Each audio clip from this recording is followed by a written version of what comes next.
भीष्म पितामह के पिता राजा शंतनु के भाई देवापी और इक्ष्वाकु वंशी मरु इस समय कालाप ग्राम में स्थित हैं। वे बहुत बड़े योग बल से युक्त हैं। कलयुग के अंत में कल्कि भगवान की आज्ञा से वे फिर यहाँ आएंगे और पहले की भांति ही वर्णाश्रम धर्म का विस्तार करेंगे। सतयुग, त्रेता, द्वापर और कलयुग ये ही 4 युग हैं। ये पूर्वोक्त कर्म के अनुसार अपने अपने समय में पृथ्वी के प्राणियों पर अपना प्रभाव दिखाते रहते हैं। परीक्षित, मैंने तुमसे जिन राजाओं का वर्णन किया है वे सब और उनके अतिरिक्त दूसरे राजा भी इस पृथ्वी को मेरी मेरी करते रहे, परंतु अंत में मरकर धूल में मिल गए।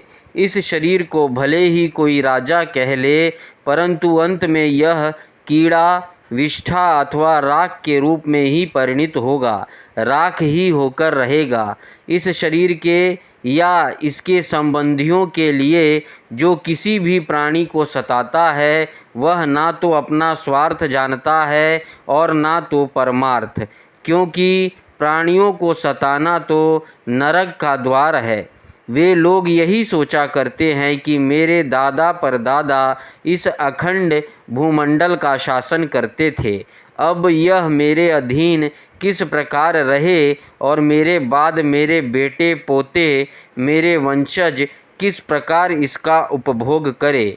वे मूर्ख इस आग, पानी और मिट्टी के शरीर को अपना आपा मान बैठते हैं और बड़े अभिमान के साथ डींग हाँकते हैं कि यह पृथ्वी मेरी है।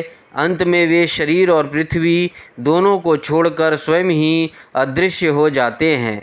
प्रिय परीक्षित, जो नरपति बड़े उत्साह और बल पौरुष से इस पृथ्वी के उपभोग में लगे रहे, उन सबको काल ने अपने विकराल गाल में घर दबाया।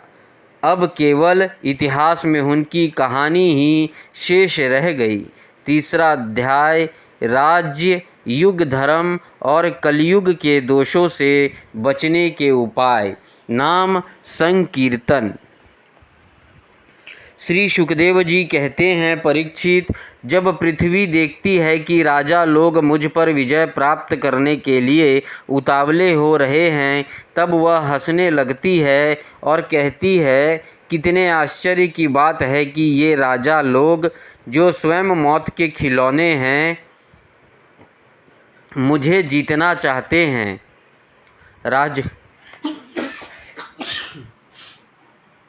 राजाओं से यह बात छिपी नहीं है कि वे एक ना एक दिन मर जाएंगे, फिर भी वे व्यर्थ में ही मुझे जीतने की कामना करते हैं। सचमुच इस कामना से अंधे होने के कारण ही वे पानी के बुलबुले के समान क्षणभंगुर शरीर पर विश्वास कर बैठते हैं और धोखा खाते हैं। वे सोचते हैं कि हम पहले मन के सहित अपनी 5 इंद्रियों पर विजय प्राप्त करेंगे, अपने भीतरी शत्रुओं को वश में करेंगे, क्योंकि इनको जीते बिना बाहरी शत्रुओं को जीतना कठिन है। उसके बाद अपने शत्रु के मंत्रियों, आमत्यों, नागरिकों, नेताओं और समस्त सेना को भी वश में कर लेंगे। जो भी हमारे विजय मार्ग में कांटे बोएंगे उसे अवश्य जीत लेंगे। इस प्रकार धीरे धीरे क्रम से सारी पृथ्वी हमारी अधीन हो जाएगी और फिर तो समुद्र ही हमारे राज्य की खाई का काम करेगा। इस प्रकार वे अपने मन में अनेकों आशाएं बांध लेते हैं और उन्हें यह बात बिल्कुल नहीं सूझती कि उनके सिर पर काल सवार है। यहीं तक नहीं, जब एक द्वीप उनके वश में हो जाता है तब वे दूसरे द्वीप पर विजय करने के लिए बड़ी शक्ति और उत्साह के साथ समुद्र यात्रा करते हैं।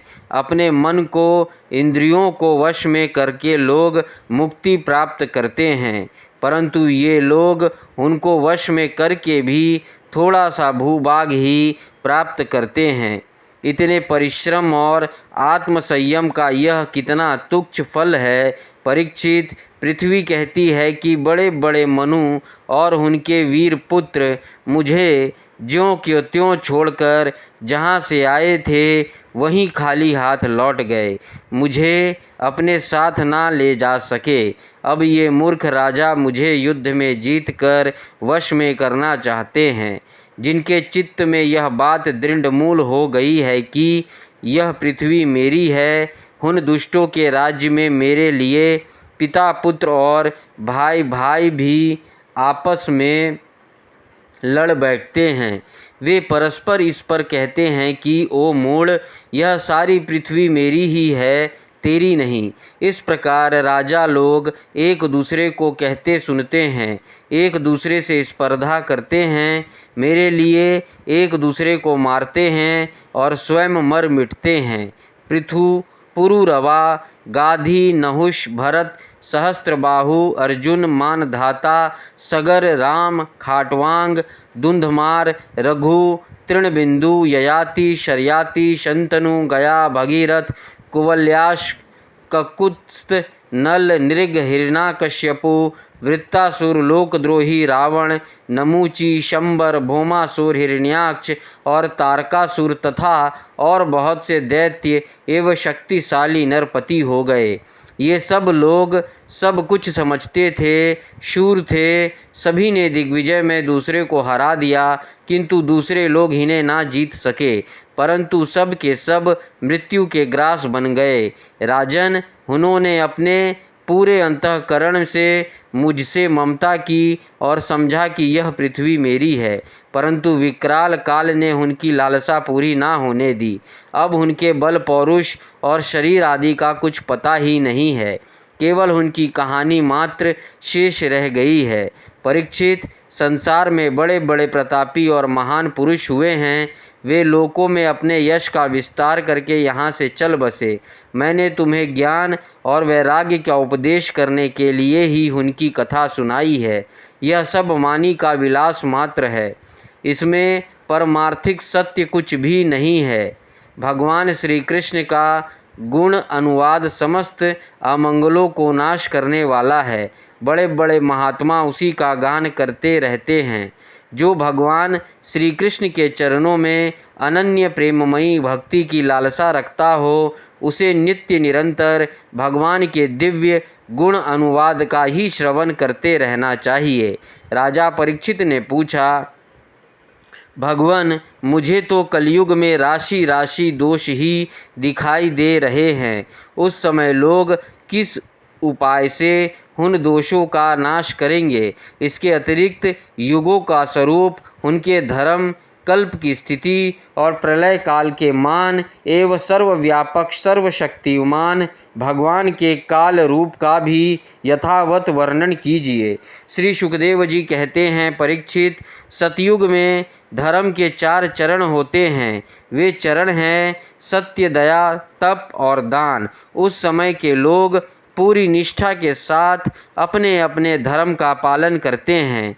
धर्म स्वयं भगवान का स्वरूप है। सतयुग के लोग बड़े संतोषी और दयालु होते हैं। वे सबसे मित्रता का व्यवहार करते और शांत रहते हैं। इंद्रियां और मन उनके वश में रहते हैं और सुख दुख आदि द्वंद्वों को वे समान भाव से सहन करते हैं। अधिकांश लोग तो समदर्शी और आत्माराम होते हैं और बाकी लोग स्वरूप स्थिति के लिए अभ्यास में तत्पर रहते हैं। परीक्षित, धर्म के समान अधर्म के भी 4 चरण हैं, असत्य, हिंसा, असंतोष और कलह। त्रेता युग में इनके प्रभाव से धीरे धीरे धर्म के सत्य आदि चरणों का चतुर्थांश क्षीण हो जाता है। राजन, उस समय वर्णों में ब्राह्मणों की प्रधानता अक्षुण्ण रहती है। लोगों में अत्यंत हिंसा और लंपटता का अभाव रहता है। सभी लोग कर्म कांड और तपस्या में निष्ठा रखते हैं और अर्थ, धर्म एवं काम रूप त्रिवर्ग का सेवन करते हैं। अधिकांश लोग कर्म प्रतिपादक, वेदों के पारदर्शी विद्वान होते हैं। द्वापर युग में हिंसा, असंतोष, झूठ और द्वेष अधर्म के हीन चरणों की वृद्धि हो जाती है और इनके कारण धर्म के चारों चरण तपस्या, सत्य, दया और दान आधे आधे क्षीण हो जाते हैं। उस समय के लोग बड़े यशस्वी, कर्मकांडी और वेदों के अध्ययन अध्यापन में बड़े तत्पर होते हैं। लोगों के कुटुंब बड़े बड़े होते हैं। प्रायः लोग धनाढ्य एवं सुखी होते हैं। उस समय वर्णों में क्षत्रिय और ब्राह्मण दो वर्णों की प्रधानता रहती है। कलयुग में तो अधर्म के चारों चरण अत्यंत बढ़ जाते हैं। उनके कारण धर्म के चारों चरण क्षीण होने लगते हैं और उनका चतुर्थांश ही बचा रहता है। अंत में तो उस चतुर्थांश का भी लोप हो जाता है। कलयुग में लोग लोभी, दुराचारी और कठोर हृदय होते हैं। वे झूठ मूठ एक दूसरे से वैर मोल ले लेते हैं एवं लालसा तृष्णा की तरंगों में बहते रहते हैं। उस समय के अभागे लोगों में शूद्र, केवट आदि की ही प्रधानता रहती है। सभी प्राणियों में 3 गुण होते हैं, सत्व, रज और तम। काल की प्रेरणा से समय समय पर शरीर, प्राण और मन में उनका हास और विकास भी हुआ करता है। जिस समय मन, बुद्धि और इंद्रियां सतगुण में स्थित होकर अपना अपना काम करने लगती है, उस समय सतयुग समझना चाहिए। सतगुण की प्रधानता के समय मनुष्य ज्ञान और तपस्या से अधिक प्रेम करने लगता है।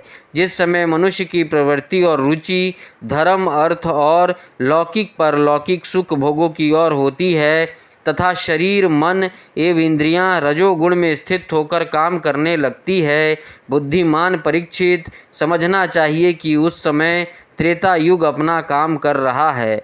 जिस समय लोभ, असंतोष, अभिमान, दंभ और मत्सर आदि दोषों का बोलबाला हो और मनुष्य बड़े उत्साह तथा रुचि के साथ साकाम कर्मों में लगना चाहे, उस समय द्वापर युग समझना चाहिए। अवश्य ही रजोगुण और तमोगुण की मिश्रित प्रधानता का नाम ही द्वापर युग है। जिस समय झूठ, कपट, तंद्रा, निंद्रा, हिंसा, विषाद, शोक, मोह, भय और दीनता की प्रधानता हो, उसे तमोगुण प्रधान कलयुग समझना चाहिए। जब कलयुग का राज्य होता है तब लोगों की दृष्टि क्षुद्र हो जाती है। अधिकांश लोग होते तो हैं अत्यंत निर्धन, परंतु खाते हैं बहुत अधिक। उनका भाग्य तो होता है बहुत ही मंद और चित्त में कामनाएं होती हैं बहुत बड़ी बड़ी। स्त्रियों में दुष्टता और कुल टापन की वृद्धि हो जाती है। सारे देश में गांव गांव में लुटेरों की प्रधानता एवं प्रचुरता हो जाती है। पाखंडी लोग अपने नए नए मत चलाकर मनमाने ढंग से वेदों को तात्पर्य निकालने लगते हैं और इस प्रकार उन्हें कलंकित करते हैं। राजा कहलाने वाले लोग प्रजा की सारी कमाई हड़प कर उन्हें चूसने लगते हैं। ब्राह्मण नामधारी जीव पेट भरने और जन इंद्रियों को तृप्त करने में ही लग जाते हैं। ब्रह्मचारी लोग ब्रह्मचर्य व्रत से रहित और अपवित्र रहने लगते हैं। गृहस्थ दूसरे को भिक्षा देने के बदले स्वयं भीख मांगने लगते हैं। वानप्रस्थी गांवों में बसने लगते हैं और सन्यासी धन के अत्यंत लोभी अर्थात पिशाच हो जाते हैं। स्त्रियों का आकार तो छोटा हो जाता है पर भूख बढ़ जाती है। उन्हें संतान बहुत अधिक होती है और वे अपनी कुल मर्यादा का उल्लंघन करके लाज हया जो उनके भूषण हैं छोड़ बैठती हैं।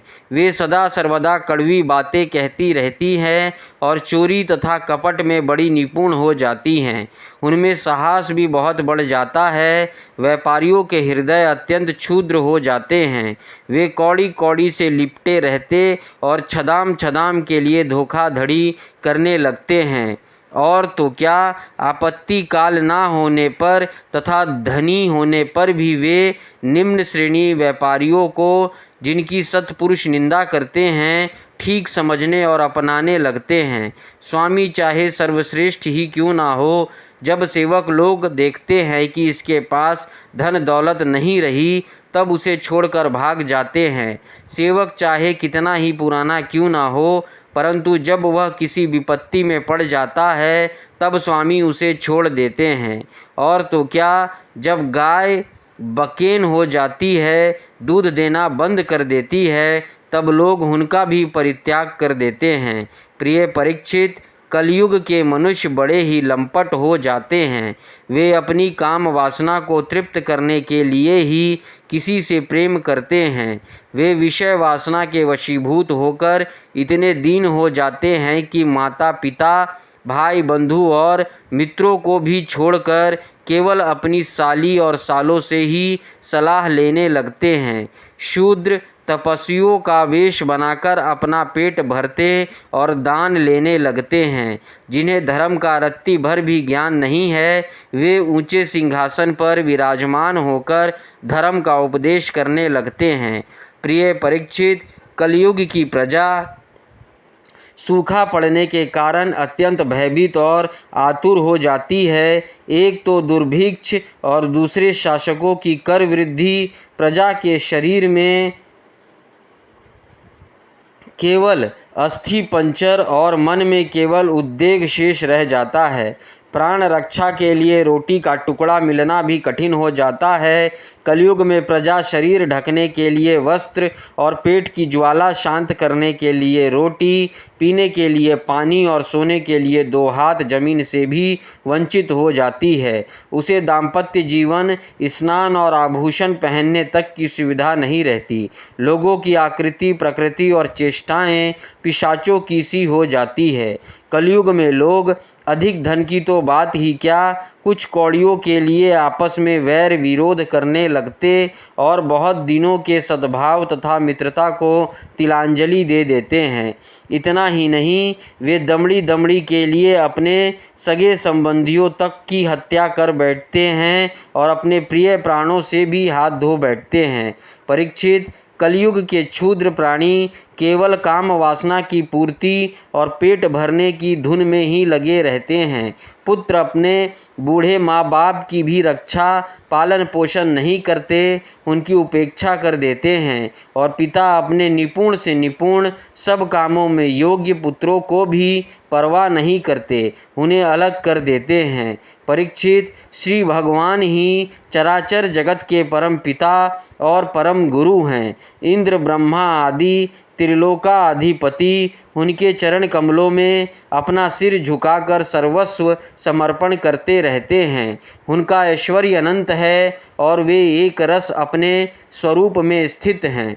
परंतु कलयुग में लोगों में इतनी मूढ़ता फैल जाती है, पाखंडियों के कारण लोगों का चित्त इतना भटक जाता है कि प्रायः लोग अपने कर्म और भावनाओं के द्वारा भगवान की पूजा से भी विमुख हो जाते हैं। मनुष्य मरने के समय आतुरता की स्थिति में अथवा गिरते या फिसलते समय विवश होकर भी यदि भगवान के किसी एक नाम का उच्चारण कर ले तो उसके सारे कर्म बंधन छिन्न भिन्न हो जाते हैं और उसे उत्तम से उत्तम गति प्राप्त होती है। परंतु हाय रे कलयुग से प्रभावित होकर लोग उन भगवान की आराधना से भी विमुख हो जाते हैं। परीक्षित, कलयुग के अनेकों दोष हैं। कुल वस्तुएं दूषित हो जाती हैं, स्थानों में भी दोष की प्रधानता हो जाती है। सब दोषों का मूल स्रोत तो अंतःकरण है ही, परंतु जब पुरुषोत्तम भगवान हृदय में आ विराजते हैं तब उनकी सत्रिधमा से सानिधि मात्र से ही सब के सब दोष नष्ट हो जाते हैं। भगवान के रूप, गुण, लीला, धाम और नाम के श्रवण, संकीर्तन, ध्यान, पूजन और आदर से वे मनुष्य के हृदय में आकर विराजमान हो जाते हैं और 1-2 जन्म के पापों की तो बात ही क्या, हजारों जन्म के पाप के ढेर भी क्षण भर में भस्म कर देते हैं।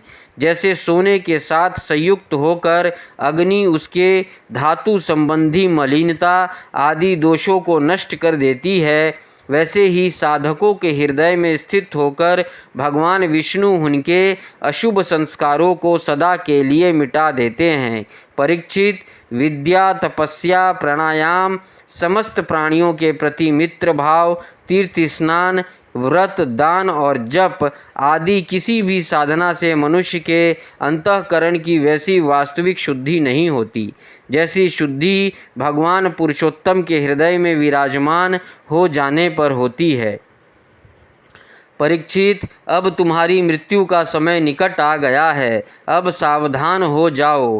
पूरी शक्ति से और अंतःकरण की सारी वृत्तियों से भगवान श्री कृष्ण को अपने हृदय सिंहासन पर बैठा लो। ऐसा करने से अवश्य ही तुम्हें परम गति की प्राप्ति होगी।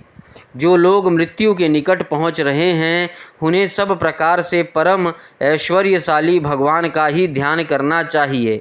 प्यारे परीक्षित, सबके परम आश्रय और सर्वात्मा भगवान अपना ध्यान करने वाले को अपने स्वरूप में लीन कर देते हैं, उसे अपना स्वरूप बना लेते हैं।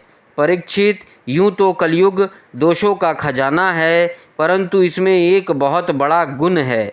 वह गुण यही है कि कलयुग में केवल भगवान श्री कृष्ण का संकीर्तन करने मात्र से ही सारी आसक्तियां छूट जाती है और परमात्मा की प्राप्ति हो जाती है। सतयुग में भगवान का ध्यान करने से, त्रेता में बड़े बड़े यज्ञों के द्वारा उनकी आराधना करने से और द्वापर में विधि पूर्वक उनकी पूजा सेवा से जो फल मिलता है वह कलयुग में केवल भगवत नाम के कीर्तन करने से ही प्राप्त हो जाता है।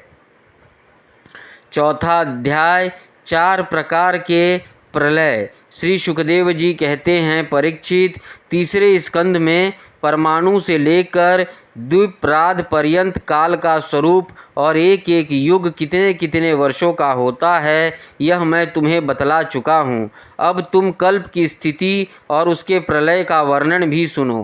राजन, 1000 चतुर्युगी का ब्रह्मा का एक दिन होता है। ब्रह्मा के इस दिन को ही कल्प भी कहते हैं। एक कल्प में 14 मनु होते हैं। कल्प के अंत में उतने ही समय तक प्रलय भी रहता है। प्रलय को ही ब्रह्मा की रात भी कहते हैं।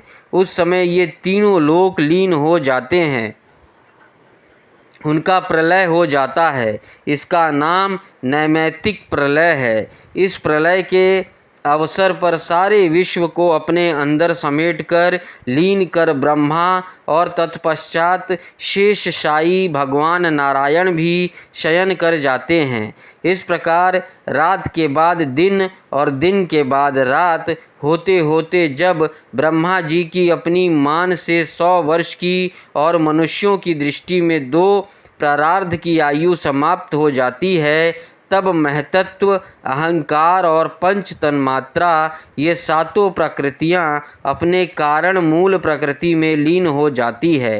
राजन, इसी का नाम प्राकृतिक प्रलय है। इस प्रलय में प्रलय का कारण उपस्थित होने पर पंचभूतों के मिश्रण से बना हुआ ब्रह्मांड अपने स्थूल रूप छोड़कर कारण रूप से स्थित हो जाता है, घुल मिल जाता है।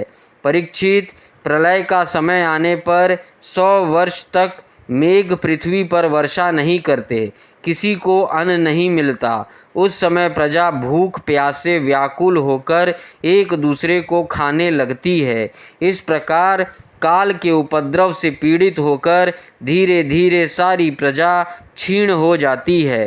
प्रलयकालीन सावर्तक सूर्य अपनी प्रचंड किरणों से समुद्र, प्राणियों के शरीर और पृथ्वी का सारा रस खींच खींच कर सोख जाते हैं और फिर उन्हें सदा की भांति पृथ्वी पर बरसाते नहीं। उस समय संकर्षण भगवान के मुख से प्रलयकालीन संवर्तक अग्नि प्रकट होती है। वायु के वेग से वह और भी बढ़ जाती है और तल अतल आदि सातों नीचे के लोकों को भस्म कर देती है। वहाँ के प्राणी तो पहले ही मर चुके होते हैं।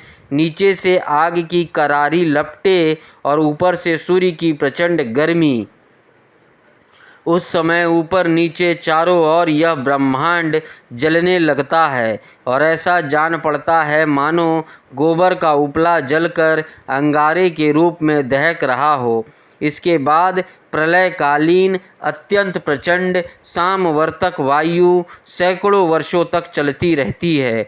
उस समय का आकाश धुएं और धूल से तो भरा ही रहता है। उसके बाद असंख्यों रंग बिरंगे बादल आकाश में मंडराने लगते हैं और बड़ी भयंकरता के साथ गरज गरज कर सैकड़ों वर्षों तक वर्षा करते रहते हैं।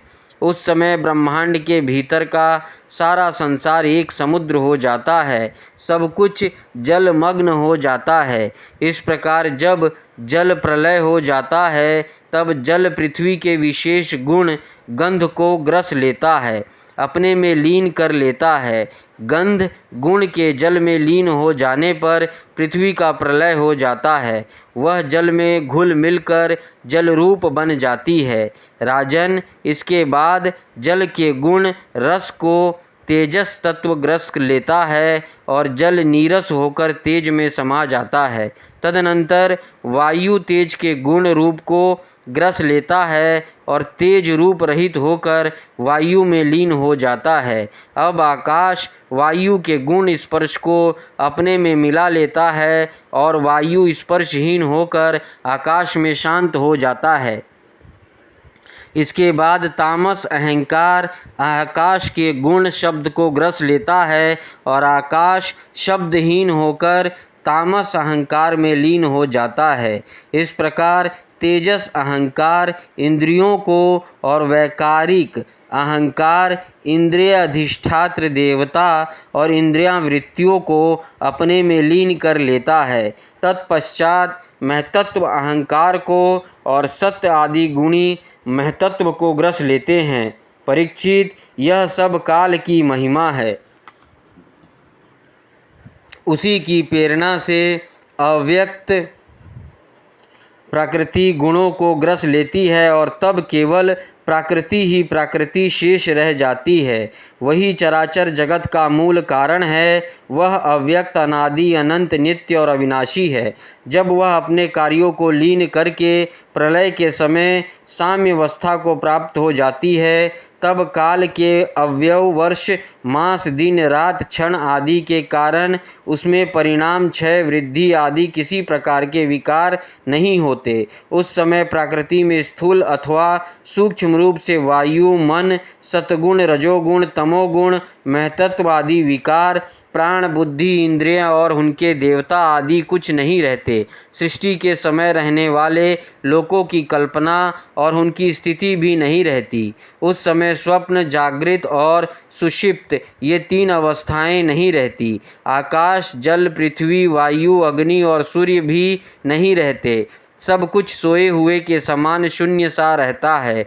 उस अवस्था का तर्क के द्वारा अनुमान करना भी असंभव है। उस अव्यक्त को ही जगत का मूलभूत तत्व कहते हैं। इसी अवस्था का नाम प्राकृत प्रलय है। उस समय पुरुष और प्रकृति दोनों की शक्तियाँ काल के प्रभाव से क्षीण हो जाती है और विवश होकर अपने मूल स्वरूप में लीन हो जाती है। परीक्षित, अब आत्यांतिक प्रलय अर्थात मोक्ष का स्वरूप बतलाया जाता है। बुद्धि इंद्रिय और उनके विषयों के रूप में उनका अधिष्ठान ज्ञान स्वरूप वस्तु ही भासित हो रही है। इन सब का तो आदि भी है और अंत भी, इसलिए वे सब सत्य नहीं हैं। वे दृश्य हैं और अपने अधिष्ठान से भिन्न उनकी सत्ता भी नहीं है, इसलिए वे सर्वथा मिथ्या माया मात्र हैं। जैसे दीपक नेत्र और रूप ये तीनों तेज से भिन्न नहीं हैं, वैसे ही बुद्धि इंद्रिय और इनके विषय तन मात्राएं भी अपने अधिष्ठान स्वरूप ब्रह्म से भिन्न नहीं है, यद्यपि वह इनसे सर्वथा भिन्न है।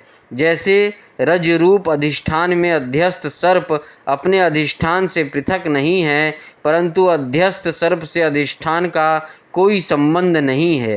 परीक्षित, जागृत स्वप्न और सुषिप्त ये तीनों अवस्थाएं बुद्धि की ही है। अतः इनके कारण अंतरात्मा में जो विश्व तेजस और प्राज्ञ रूप नाना तत्व की प्रतीति होती है वह केवल माया मात्र है। बुद्धिगत नाना तत्व का एकमात्र सत्य आत्मा से कोई संबंध नहीं है। यह विश्व उत्पत्ति और प्रलय से ग्रस्त है, इसलिए अनेक अवयवों का समूह अवयवी है। अतः यह कभी ब्रह्म में होता है और कभी नहीं होता। ठीक वैसे ही जैसे आकाश में मेघमाला कभी होती है और कभी नहीं होती। परीक्षित, जगत के व्यवहार में जितने भी अवयवी पदार्थ होते हैं, उनके ना होने पर भी उनके भिन्न भिन्न अवयव सत्य माने जाते हैं, क्योंकि वे उनके कारण हैं। जैसे वस्त्र रूप अवयवी का ना होने पर भी उसके कारण रूप सूत का अस्तित्व माना ही जाता है, उसी प्रकार कार्य रूप जगत के अभाव में भी इस जगत के कारण रूप अवयव की स्थिति हो सकती है। परंतु ब्रह्म में यह कार्य कारण भाव भी वास्तविक नहीं है, क्योंकि देखो, कारण तो सामान्य वस्तु है और कार्य विशेष वस्तु। इस प्रकार का जो भेद दिखाई देता है वह केवल भ्रम ही है। इसका हेतु यह है कि सामान्य और विशेष भाव आपेक्षिक है, अन्योश्रित है। विशेष के बिना सामान्य और सामान्य के बिना विशेष की स्थिति नहीं हो सकती। कार्य और कारण भाव का आदि और अंत दोनों ही मिलते हैं, इसलिए भी वह स्वप्न के भेदभाव के समान सर्वथा अवस्तु है। इसमें संदेह नहीं है कि प्रपंच रूप विकार स्वाप्रिक विकार के समान ही प्रतीत हो रहा है, तो भी यह अपने अधिष्ठान ब्रह्म स्वरूप आत्मा से भिन्न नहीं है।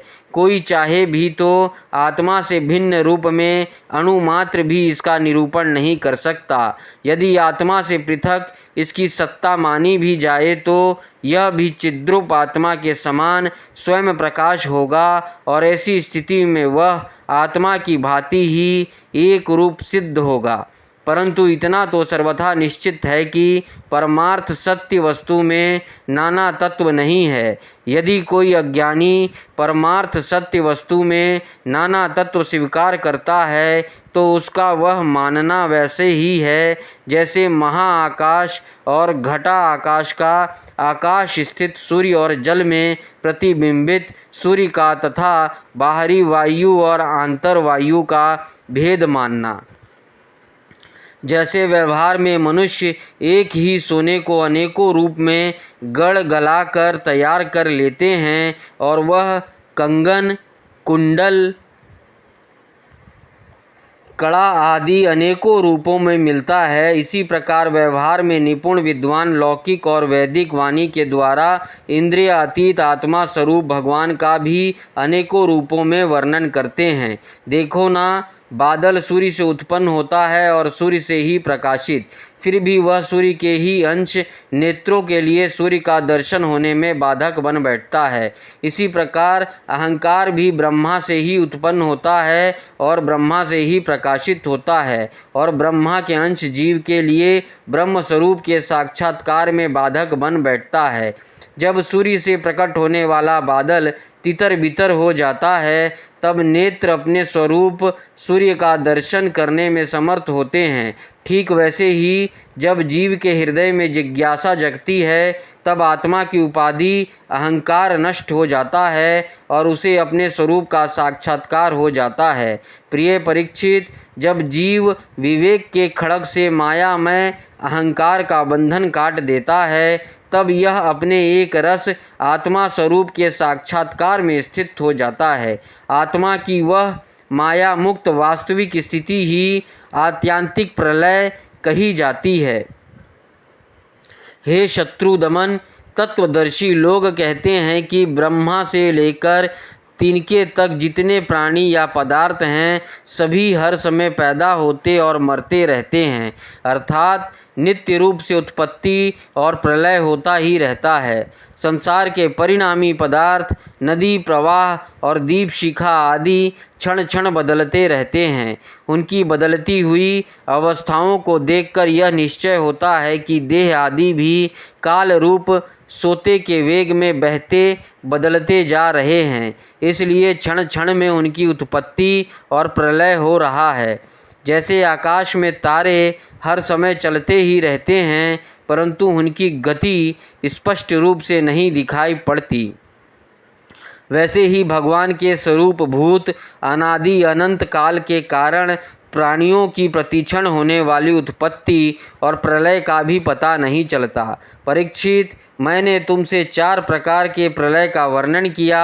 उनके नाम हैं नित्य प्रलय, नैमित्तिक प्रलय, प्राकृतिक प्रलय और आत्यांतिक प्रलय। वास्तव में काल की सूक्ष्म गति ऐसी ही है। हे कुलश्रेष्ठ, विश्व विधाता भगवान नारायण ही समस्त प्राणियों और शक्तियों के आश्रय हैं। जो कुछ मैंने संक्षेप से कहा है वह सब उन्हीं की लीला कथा है। भगवान की लीलाओं का पूर्ण वर्णन तो स्वयं ब्रह्मा जी भी नहीं कर सकते।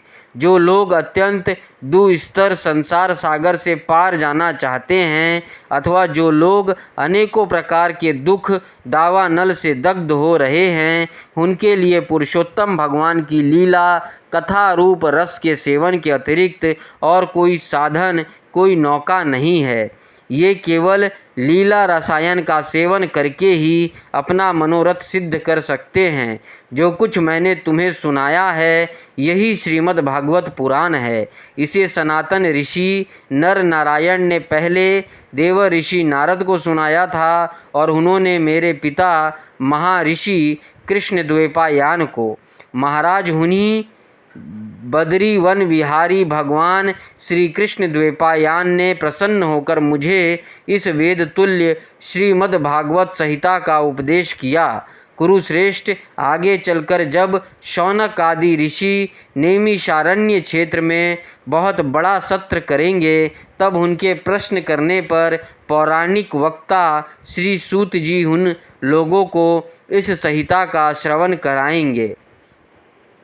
5वां अध्याय श्री सुखदेव जी का अंतिम उपदेश। श्री सुखदेव जी कहते हैं, प्रिय परीक्षित, इस श्रीमद् भागवत महापुराण में बार बार और सर्वत्र विश्वात्मा भगवान श्री हरि का ही संकीर्तन हुआ है।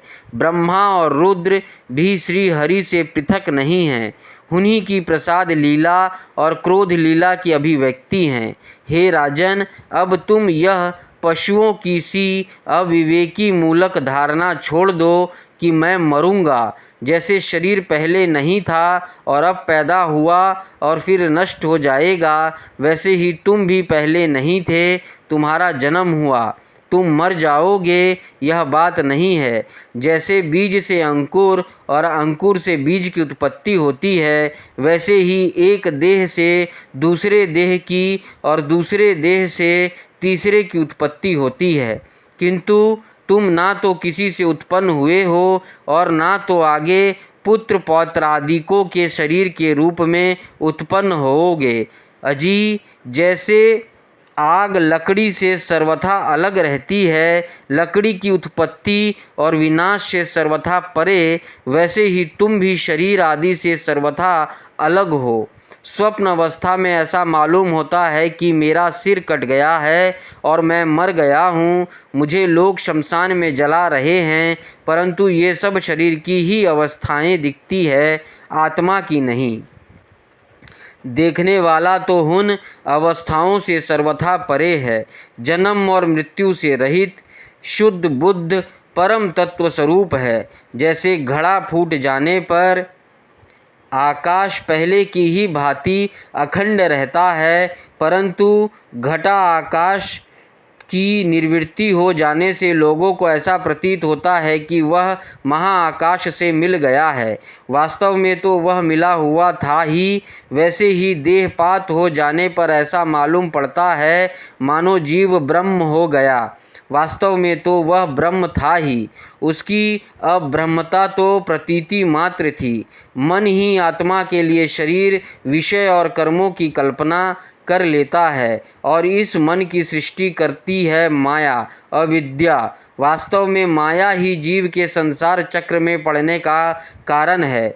जब तक तेल रखने का पात्र, बत्ती और आग का संयोग रहता है, तभी तक दीपक में दीप कपना है। वैसे ही उनके ही समान जब तक आत्मा का कर्म, मन, शरीर और इनमें रहने वाले चैतन्य अभ्यास के साथ संबंध रहता है, तभी तक उसे जन्म मृत्यु के चक्र संसार में भटकना पड़ता है और रजोगुण, सतगुण तथा तमोगुण की वृत्तियों से उसे उत्पन्न स्थिति एवं विनिष्ट होना पड़ता है। परंतु जैसे दीपक के बुझ जाने से तत्वरूप तेज का विनाश नहीं होता, वैसे ही संसार का नाश होने पर भी स्वयं प्रकाश आत्मा का नाश नहीं होता, क्योंकि वह कार्य और कारण, व्यक्त और अव्यक्त सबसे परे है। वह आकाश के समान सबका आधार है, नित्य और निश्चल है। वह अनंत है। सचमुच आत्मा की उपमा आत्मा ही है। हे राजन, तुम अपनी विशुद्ध एवं विवेकवती बुद्धि को परमात्मा के चिंतन से भरपूर कर लो और स्वयं ही अपने अंतर में स्थित परमात्मा का साक्षात्कार करो। देखो, तुम मृत्युओं की भी मृत्यु हो। तुम स्वयं ईश्वर हो। ब्राह्मण के शाप से प्रेरित तक्षक तुम्हें भस्म ना कर सकेगा। अजी, तक्षक की तो बात ही क्या, स्वयं मृत्यु और मृत्युओं का समूह भी तुम्हारे पास तक ना फटक सकेंगे। तुम इस प्रकार अनुसंधान चिंतन करो कि मैं ही सर्वाधिष्ठान पर ब्रह्म हूँ। सर्वाधिष्ठान ब्रह्म मैं ही हूँ।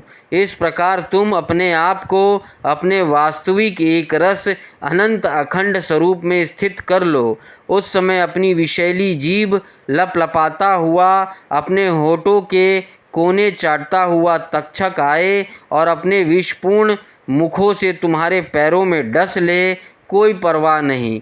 तुम अपने आत्मा स्वरूप में स्थित होकर इस शरीर को और तो क्या, सारे विश्व को भी अपने से पृथक ना देखोगे। आत्मा स्वरूप बेटा परीक्षित, तुमने विश्वात्मा भगवान की लीला के संबंध में जो प्रश्न किया था, उसका उत्तर मैंने दे दिया। अब और क्या सुनना चाहते हो? छठा अध्याय, परीक्षित की परम गति। जन्म जय का सर्प सत्र और वेदों के शाखा भेद। सूत जी कहते हैं, शौनक आदि ऋषियों, व्यास नंदन श्री सुखदेव मुनि समस्त चराचर जगत को अपनी आत्मा के रूप में अनुभव करते हैं और व्यवहार में सबके प्रति समदृष्टि रखते हैं। भगवान के शरणागत एवं उनके द्वारा सुरक्षित राजश्री परीक्षित ने उनका संपूर्ण उपदेश बड़े ध्यान से श्रवण किया। अब वे सिर झुकाकर उनके चरणों की तनिक और पास खिसक आए तथा अंजलि बांधकर उनसे यह प्रार्थना करने लगे। राजा परीक्षित ने कहा, भगवान, आप करुणा के मूर्तिमान स्वरूप हैं। आपने मुझ पर परम कृपा करके अनादि अनंत एक रस सत्य भगवान श्री हरि के स्वरूप और लीलाओं का वर्णन किया है। अब मैं आपकी कृपा से परम अनुग्रहित और कृतकृत्य हो गया हूँ। संसार के प्राणी अपने स्वार्थ और परमार्थ के ज्ञान से शून्य हैं और विभिन्न प्रकार के दुखों के दावानल से दग्ध हो रहे हैं। उनके ऊपर भगवनमय महात्माओं का अनुग्रह होना कोई नई घटना अथवा आश्चर्य की बात नहीं है। यह तो उनके लिए स्वाभाविक ही है। मैंने और मेरे साथ और बहुत से लोगों ने आपके मुखारविंद से इस श्रीमद् भागवत महापुराण का श्रवण किया है। इस पुराण में पद पद पर भगवान श्री हरि के उस स्वरूप और उन लीलाओं का वर्णन हुआ है जिसके गान में बड़े बड़े आत्माराम पुरुष रमते रहते हैं। भगवान, आपने मुझे अभय पद का ब्रह्म और आत्मा की एकता का साक्षात्कार करा दिया है। अब मैं परम शांति स्वरूप ब्रह्म में स्थित हूँ। अब मुझे तक्षक आदि किसी भी मृत्यु के निमित्त से अथवा दल के दल मृत्युओं से भी भय नहीं है। मैं अभय हो गया हूँ। ब्राह्मण, अब आप मुझे आज्ञा दीजिए कि मैं अपनी वाणी बंद कर लूँ, मौन हो जाऊँ और साथ ही कामनाओं के संस्कार से भी रहित चित्त को इंद्रिय अतीत परमात्मा के स्वरूप में विलीन करके अपने प्राणों का त्याग कर दूँ। आपके द्वारा उपदेश किए हुए ज्ञान और विज्ञान में परिनिष्ठित हो जाने से मेरा अज्ञान सर्वदा के लिए नष्ट हो गया। आपने भगवान के परम कल्याणमय स्वरूप का मुझे साक्षात्कार करा दिया है। सूत जी कहते हैं, शौनक आदि ऋषियों राजा परीक्षित ने भगवान श्री सुखदेव जी से इस प्रकार कहकर बड़े प्रेम से उनकी पूजा की। अब वे परीक्षित विदा लेकर समागत त्यागी महात्माओं भिक्षुओं के साथ वहाँ से चले गए। राजऋषि परीक्षित ने भी बिना किसी बाहरी सहायता के स्वयं ही अपने अंतरात्मा को परमात्मा के चिंतन में समाहित कर दिया और ध्यान मग्न हो गए। उस समय उनका श्वास प्रश्वास भी नहीं चलता था। ऐसा जान पड़ता था मानो कोई वृक्ष का ठूंठ हो।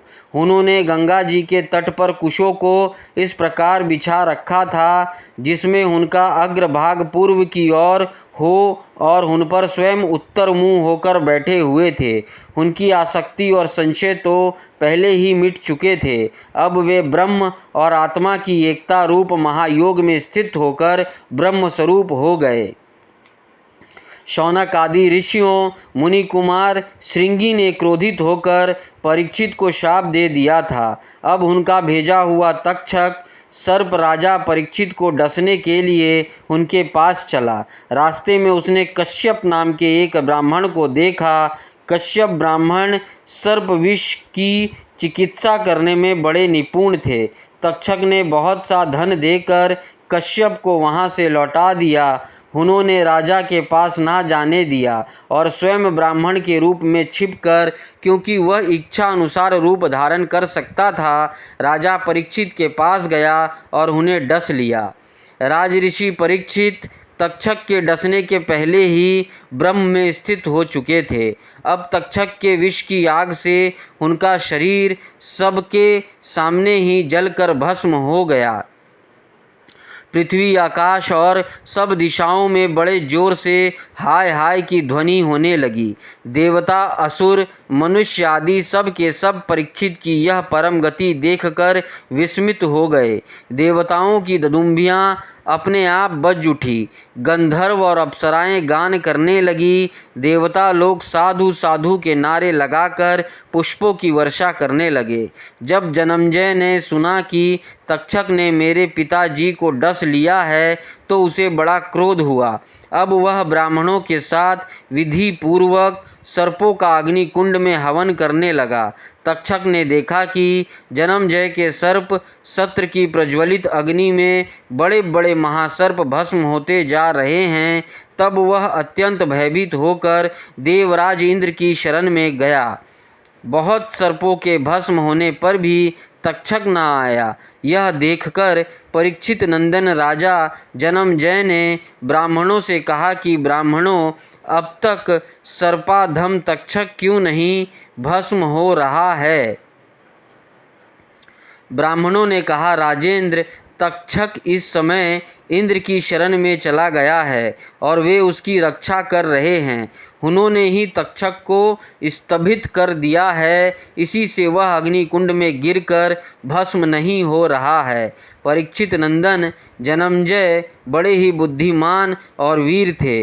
उन्होंने ब्राह्मणों की बात सुनकर ऋतुवजों से कहा कि ब्राह्मणों, आप लोग इंद्र के साथ तक्षक को क्यों नहीं अग्नि में गिरा देते? जन्मजय की बात सुनकर ब्राह्मणों ने उस यज्ञ में इंद्र के साथ तक्षक का अग्नि कुंड में आवाहन किया। उन्होंने कहा, रे तक्षक, तू मरुदगण के सहचर इंद्र के साथ इस अग्नि कुंड में शीघ्र आ पड़। जब ब्राह्मणों ने इस प्रकार आकर्षण मंत्र का पाठ किया तब तो इंद्र अपने स्थान स्वर्गलोक से विचलित हो गए। विमान पर बैठे हुए इंद्र तक्षक के साथ ही बहुत घबरा गए और उनका विमान भी चक्कर काटने लगा। अंगिरा नंदन बृहस्पति जी ने देखा कि आकाश से देवराज इंद्र विमान और तक्षक के साथ ही अग्निकुंड में गिर रहे हैं। तब उन्होंने जन्मजय से कहा, नरेंद्र, सर्पराज तक्षक को मार डालना आपके योग्य काम नहीं है। यह अमृत पी चुका है, इसलिए यह अजर और अमर है। राजन, जगत के प्राणी अपने अपने कर्म के अनुसार ही जीवन, मरण और मरणोत्तर गति प्राप्त करते हैं। कर्म के अतिरिक्त और कोई भी किसी को सुख दुख नहीं दे सकता। जन्मजय, यूं तो बहुतों से लोगों की मृत्यु सांप, चोर, आग, बिजली आदि से तथा भूख, प्यास, रोग और निमित्तों से होती है, परंतु यह तो कहने की बात है।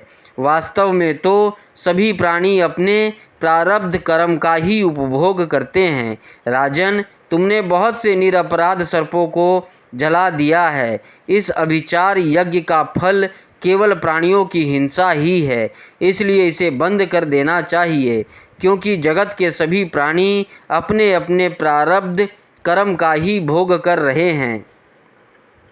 सूत जी कहते हैं, शौनक आदि ऋषियों, महर्षि बृहस्पति जी की बात सम्मान करके जन्मजय ने कहा कि आपकी आज्ञा शिरोधार्य है। उन्होंने सर्प सत्र बंद कर दिया और देवगुरु बृहस्पति जी की विधि पूर्वक पूजा की। ऋषिगण, जिससे विद्वान ब्राह्मणों को भी क्रोध आया, राजा को शाप हुआ, मृत्यु हुई, फिर जन्मजय को क्रोध आया, सर्प मारे गए। यह वही भगवान विष्णु की महामाया है। यह अनिर्वाचनीय है। इसी से भगवान के स्वरूप भूत जीव क्रोध आदि गुण वृत्तियों के द्वारा शरीरों में मोहित हो जाते हैं, एक दूसरे को दुख देते और भोगते हैं और अपने प्रयत्न से इसको निर्वृत्त नहीं कर सकते। विष्णु भगवान के स्वरूप का निश्चय करके उनका भजन करने से ही माया से निवृत्ति होती है। इसलिए उनके स्वरूप का निरूपण सुनो। यह दंभी है, कपटी है, इत्याकारक बुद्धि में बार बार जो दंभ कपट का स्फुरण होता है, वही माया है। जब आत्मवादी पुरुष आत्मचर्चा करने लगते हैं, तब वह परमात्मा के स्वरूप में निर्भय रूप से प्रकाशित नहीं होती, किंतु भयभीत होकर अपना मोह आदि कार्य ना करती हुई ही किसी प्रकार रहती है। इस रूप में उसका प्रतिपादन किया गया है। माया के आश्रित नाना प्रकार के विवाद मतवाद भी परमात्मा के स्वरूप नहीं हैं, क्योंकि वे विशेष विषय के हैं और परमात्मा निर्विशेष है। केवल वाद विवाद की तो बात ही क्या, लोक परलोक के विषयों के संबंध में संकल्प विकल्प करने वाला मन भी शांत हो जाता है।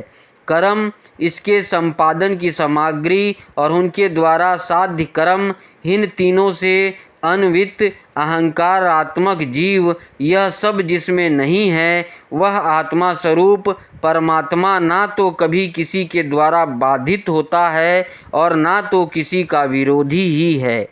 जो पुरुष उस परम पद के स्वरूप का विचार करता है, वह मन की मायामयी लहरों अहंकार आदि का बाध करके स्वयं अपने आत्मा स्वरूप में विहार करने लगता है।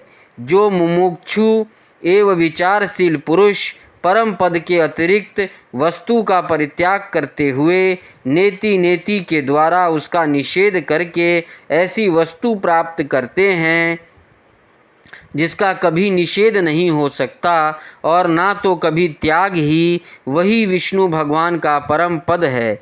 यह बात सभी महात्मा और श्रुतियाँ एक मत से स्वीकार करती हैं। अपने चित्त को एकाग्र करने वाले पुरुष अंतःकरण की अशुद्धियों को, अनात्म भावनाओं को सदा सर्वदा के लिए मिटाकर अनन्य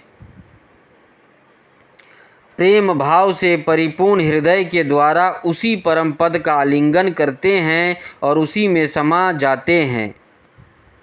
विष्णु भगवान का यही वास्तविक स्वरूप है, यही उनका परम पद है। इसकी प्राप्ति उन्हीं लोगों को होती है जिनके अंतःकरण में शरीर के प्रति अहम भाव नहीं है और ना तो इसके संबंधी ग्रह आदि पदार्थों में ममता ही। सचमुच जगत की वस्तुओं में मैंपन और मेरेपन का आरोप बहुत बड़ी दुर्जनता है। शौनक जी, जिसे इसे परम पद की प्राप्ति अभीष्ट है, उसे चाहिए कि वह दूसरे की कटु वाणी सहन कर ले और बदले में किसी का अपमान ना करे। इस क्षण भंगुर शरीर में अहंता, ममता, करके किसी भी प्राणी से कभी वैर ना करे।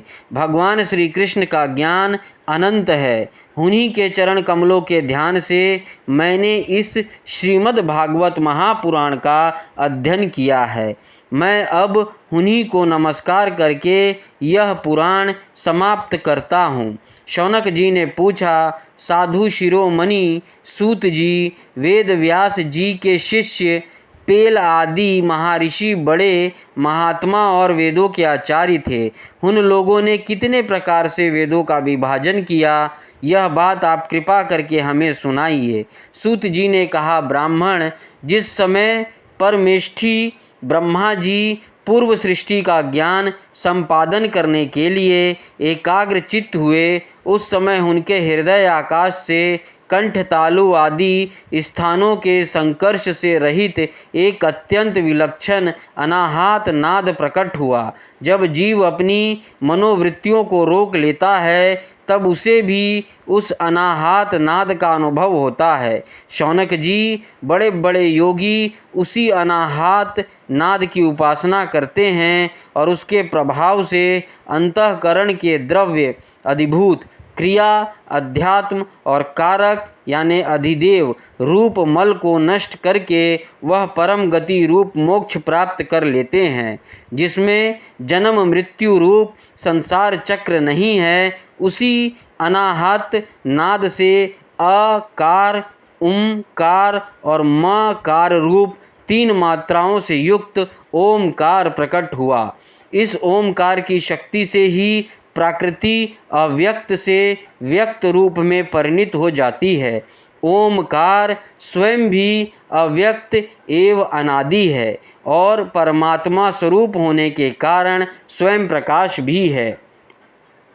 जिस परम वस्तु को भगवान ब्रह्म अथवा परमात्मा के नाम से कहा जाता है, उस स्वरूप को बोध भी ओमकार के द्वारा ही होता है।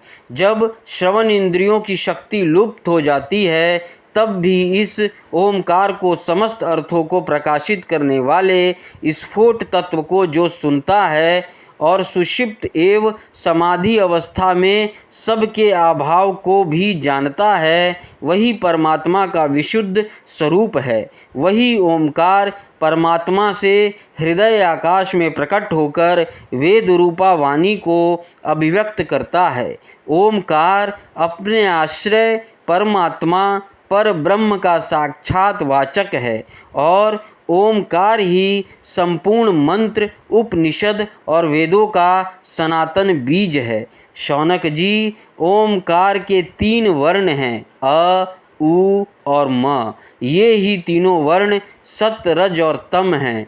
इन तीनों गुण ऋक्, यजु, साम, इन तीनों नामों भू, वः, स्वः, इन तीनों अर्थों और जागृत, स्वप्न, सुषिप्त, इन तीनों वृत्तियों के रूप में 3-3 की संख्या वाले भावों के धारण करते हैं। इसके बाद सर्वशक्तिमान ब्रह्मा जी ने ओमकार से ही अंतस्थ य, र, ल, व, ऊष्म, श, स, स, ह स्वर, अ, स, ओ तक, स्पर्श, क से म तक तथा हस्र और दीर्घ आदि लक्षणों से युक्त अक्षर साम्रमय अर्थात वर्णमाला की रचना की। उस वर्णमाला द्वारा उन्होंने अपने 4 मुखों से होता, अर्धवायु, उद्गाता और ब्रह्मा इन 4 ऋतुवजों के कर्म बतलाने के लिए ओमकार और विहात्यों के सहित 4 वेद प्रकट किए और अपने पुत्र ब्रह्म ऋषि मरीचि आदि को वेद अध्ययन में कुशल देखकर उन्हें वेदों की शिक्षा दी। वे सभी जय धर्म का उपदेश करने में निपुण हो गए। तब उन्होंने अपने पुत्रों को उनका अध्ययन कराया। तदनंतर उन्हीं लोगों के नैष्ठिक ब्रह्मचारी शिष्य प्रशिष्यों के द्वारा चारों युगों में संप्रदाय के रूप में वेदों की रक्षा होती रही। द्वापर के अंत में महर्षियों ने उनका विभाजन भी किया। जब ब्रह्मवेत्ता ऋषियों ने देखा कि समय के फेर से लोगों की आयु, शक्ति और बुद्धि क्षीण हो गई है, तब उन्होंने अपने हृदय देश में विराजमान परमात्मा की प्रेरणा से वेदों को अनेकों विभाग कर दिए। शौनक जी, इस वैवस्वत मनवंतर में भी ब्रह्मा शंकर आदि लोकपालों की प्रार्थना से अखिल विश्व के जीवनदाता भगवान ने धर्म की रक्षा के लिए महर्षि पराशर द्वारा सत्यवती के गर्भ से अपनी अंशांश कला स्वरूप व्यास के रूप में अवतार ग्रहण किया है। परम भाग्यवान शौनक जी, उन्होंने ही वर्तमान युग में वेद के 4 विभाग किए हैं। जैसे मणियों के समूह से विभिन्न जाति की मणियाँ छांट कर अलग अलग कर दी जाती है, वैसे ही महामती भगवान व्यास देव ने मंत्र समुदाय में से भिन्न भिन्न प्रकरणों के अनुसार मंत्रों का संग्रह करके उनसे ऋग, यजु, साम और अथर्व ये 4 संहिताएं बनाई और अपने 4 शिष्यों को बुलाकर प्रत्येक को एक एक संहिता की शिक्षा दी।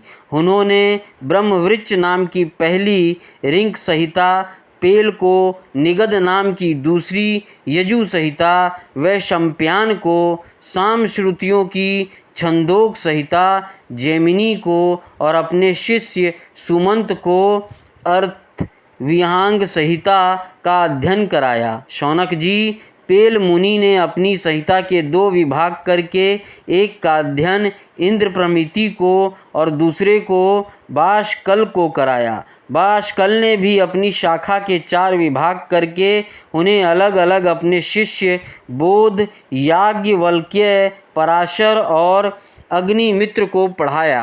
परम संयमी इंद्रप्रमिति ने प्रतिभाशाली मांडुक्य ऋषि को अपनी संहिता का अध्ययन कराया।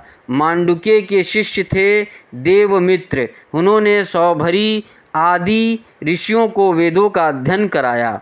मांडुक्य के पुत्र का नाम था शाकल्य, उन्होंने अपनी संहिता के 5 विभाग करके उन्हें वात्स्य, मृदगल, शालय, गोखल्य और शिशिर नामक शिष्यों को पढ़ाया। शाकल्य के एक और शिष्य थे जातुकर्ण्य मुनि, उन्होंने अपनी संहिता के 3 विभाग करके तत्संबंधी निरुक्त के साथ अपने शिष्य बलाक, पेज, बेताल और विरज को पढ़ाया। वाष्फल के पुत्र बाष्कली ने सब शाखाओं में से एक वालखिल्य नाम की शाखा रची। उस बालाई यानी भज्य एवं कासर ने ग्रहण किया।